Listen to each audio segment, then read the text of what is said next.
Samarqand, Buxoro, Xiva va Shahrisabz shaharlari UNESCO Butunjahon merosi ro'yxatida turibdi. O'zbekistonning sayyohlik boyligi faqat tarixiy shaharlar yoki obidalar emas. Bu zamin ziyoratgohlari sabab ma'naviy yuksalish manbai hamdir. Hozirgi lavhada Sulton Uvays Qaraniy ziyoratgohiga sayohat qilamiz. Oh, mana bu manzarani qarang. Qanchalik chiroyli, daraxtlarda gullab, ochilib yotganini ko'ryapsizmi? Qayerga qaramang go'zallikdan zavqlanasiz. Chortoq tumani o'zini tibbiyot turizmi, ziyorat turizmi maskanlari bilan juda ham mashhur. Ana shunday joylardan biri Sulton Uvays Qaroniy ziyoratgohi bo'ladi. U Chortoq tumani markazidan 30-35 kilometr olis masofada ekan, demak, yarim soatlarda o'sha joyga yetamiz.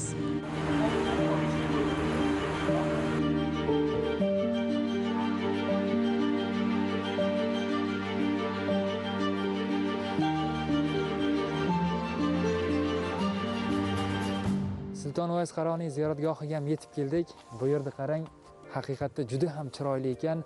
Miriqib dam olasiz, ziyorat qilasiz. Qiziq tomoni, Hazrat bilan bog'liq bir necha xil rivoyatlar bor ekan.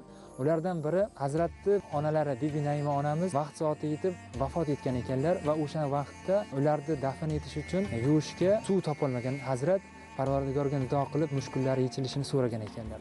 Shunday vaqtda bu yerdan buloq otilib chiqqan ekan. Qiziq tomoni, bugunga qadar o'sha buloq mavjud ekan va haftaning bir kunida sutranga kirib qolar ekan. Ichidagi baliqlar ham g'oyib bo'lar ekan. Keyingi kuni esa suv asl holatiga qaytib, baliqlar ham paydo bo'lar ekan. Agar omadimiz kelgan bo'lsa, o'sha holatni bugun ko'ramiz. Agar u boshqa kuni sodir bo'ladigan bo'lsa, nega aynan sodir bo'lishini so'rab olamiz. Bu biz bu yerga sutli buloqni ko'ramiz deb keldikda. Bu sutli buloq oxirgi marta qachon chiqqan endi? 3 yil bo'lib qoldi mo'jalimda, o'shaga chiqqan o'shanda bo'ldi. Undan beri hali kuzatilmadi. U qanaqa holatda chiqadi? Hammasi og'armaydi. Masalan, qas ko'zdan chiqsa, o'sha yerda biz ko'p holatda kuzatdik. Men hozir mana 27 yil bo'ldi shu yerga qaraganimga. Unda idish solib olsangiz, tip-tiniq bo'lib qolaveradi. Bu yerda ko'rsangiz, bunda tevadan turib qarasangiz, suvning tagida oppoq bo'lib turadi. Ba'zida oqib ham qoladi. Qayerlardan mehmonlar kelyapti endi ko'proq? Hozirda mana shu viloyatimizga, masalan, Xitoydan kelganlar bo'ldi, Yaponiyadan kelganlar, Koreyadan kelishdi. Mashinalarga kelib ziyorat qilib, qaytib kelib ketishdi mashinalarga.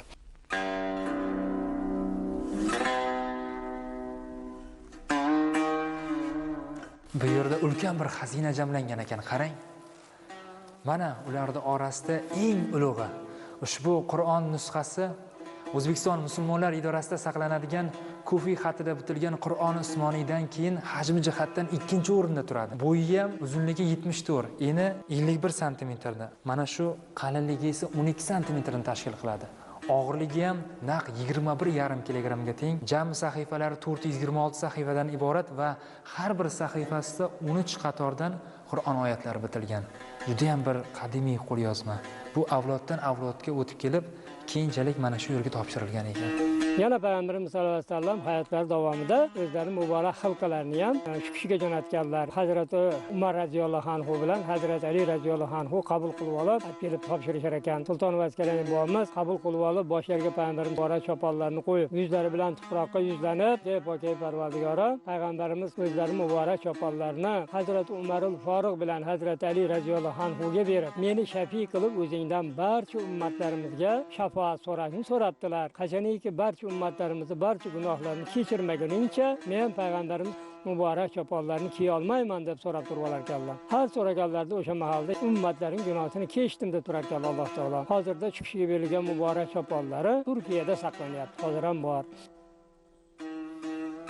Ushbu ramziy qabr ustidagi kabopush Madinadan keltirilgan ekan. Milodiy 921-yilda tug'ilgan Sulton Uvays Qaroniy nomlari bilan bog'liq maqbaralar nafaqat O'zbekistonning Namangan va Qoraqalpog'istonda, balki Tojikiston, Yaman, Turkiya, Ozarbayjon davlatlarida ham mana shunday maqbaralar bor. Bu holat ham Sulton Uvays Qaroniyning islom dunyosida qanchalik muhim o'rin tutganligini bildiradi. Sulton Uvays Qaraniy bobomiz bitta o'zlarining oldida 7 joyda qabrlari bor. Sababi Hazrati Ali radhiyallohu anhuning xalifalik davrlarida Siffin jangida qatnashib, Sulton Uvays Qaraniy bobomiz shahid bo'lar ekanlar. Shunda turli o'lkaning vakillari tomonidan Sulton Uvays Qaraniy bobomizning jasadlari ham talash bo'lar ekan. Ko'pchilik bir kishining talashi murosaga kelisha olmaganda Hazrati Ali radhiyallohu anhu aytar ekanlarki, bo'lmasam bu kishi o'zlari karomat ko'rsatardilar. Hammamiz tobutlarimizni qo'yaylik-da. Kimni ko'rinsa arab ketishda hammalari tobutlarni qo'yishar ekan. Ertalar har kim kelib o'zini robitini qarasa, ichida Sulton Vazkar imomning ruhlari ko'rinaverar ekanlar. O'zlari yana karomat ko'rsatganlar. Shunda hammalari bita-bita bo'lib, xursand bo'lib o'zlarining yurtlariga olib ketishavergan ekan. Ziyoratgohdan ulkan ruhiy quvvat olib chiqdik. Shukrki, yurtimizda bunday qadamjolar ko'p. Ular haqida keyingi dasturlarimizda ham ma'lumot berib borishga harakat qilamiz.